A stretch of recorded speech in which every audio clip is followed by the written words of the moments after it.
At the cabin, Sasha refuses to believe Cody that Gladys would do anything to hurt her.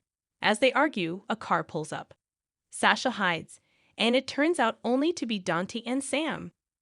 Cody is surprised Dante is here, and Sam says he wants to help. Cody calls Sasha out from hiding, and they say it looks like she's doing better. Sasha says it's thanks to Cody. Cody tells Sasha how Sam helped them, and she asks why Sam would help do this for her. Sam says Cody was convinced she didn't belong in Ferncliff and never gave up on her. Cody wonders if Dante has come to arrest them. Danny says he's here to apologize to Cody for not believing him, and he's so very sorry to Sasha for what Gladys did to her. Sasha cries. Why would she do this? She says she loved her, and they were family. Sasha says Gladys is the only family she has left, so how she could betray her.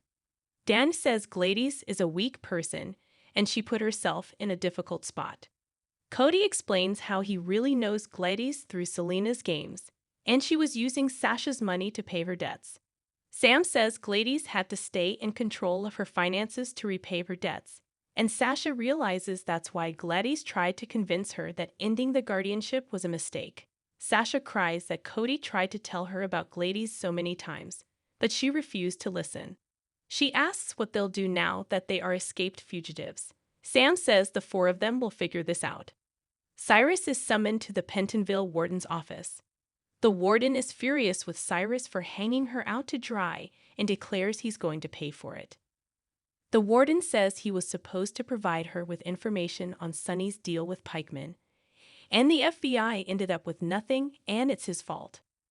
Cyrus says he's angry about this too and reminds her she's warden because of him and the strings he pulled. She points out it's her name being tarnished. Cyrus says he'll fix that, and preaches that he is but a servant of the Lord, and that with the help of his people. She cuts him off and says if he's speaking of Mason as his people, then he's a worthless one. Cyrus agrees and feels his usefulness is coming to an end as one of God's emissaries. Cyrus promises her they both want Sonny off the streets and locked up. The warden says this could have been a boon to her career, and wonders how the case fell apart.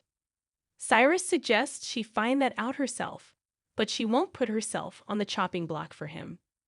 Cyrus says bringing Sonny down is one part of his plan to turn his life around, along with donating all of his money to create a reform program. Here he also knows her programs working with the prisoners haven't gone unnoticed by higher-ups either. He warns her that their common acquaintance, the judge who appointed her warden, could be made to reverse his decision. She senses a threat and warns him to keep his nose clean. The warden calls a guard to have Cyrus taken back to his cell. Sonny and Carly meet with Drew in the visiting area, and Drew assumes this is about more than about catching up. Sonny explains he could use his help with the situation. Carly tells Drew about Sonny's arrest, which he heard about. Sonny explains he was trying to smoke out his enemy, and he doesn't know who it is but suspects it's someone in Pentonville. Sonny believes Austin and Mason Gatlin are working with his enemy, and Drew assumes he wants him to find out who Austin visited the other day. Carly reminds Drew not to do anything to mess up Diane's attempt to get his sentence reduced. Drew wants to help Sonny, so Sonny asks him to let him know who Mason and Drew are reporting to. Carly again makes Drew promise to be careful. Alone, Carly worries about Drew to Sonny. She knows Drew is his best shot in getting what he needs to know, but she still hates this. Sonny says he just needs one name. Drew meanwhile chats with a guard and offers to hook his son up with an internship at Aurora after he graduates from PCU. The guard asks what he needs in return. Drew explains all he needs is a name. He wants to know who Dr. Austin Gatlin Holt met with recently. Cyrus listens from around the corner. Dex runs into Nina at the Metro Court, but they are interrupted when he receives a call from Joss asking if he's still going to help her move into the dorm. He explains he's finishing work for Sonny but will be there. Dex then delivers a message to Nina that Sonny will be unreachable for a while as he's with Carly visiting Drew. Dex leaves, and Nina reflects on having Martin expose Carly and Drew for insider trading. Olivia arrives at work and is on a high, what with Sunny escaping the charges against him. Nina assumes there is another reason she's in a good mood.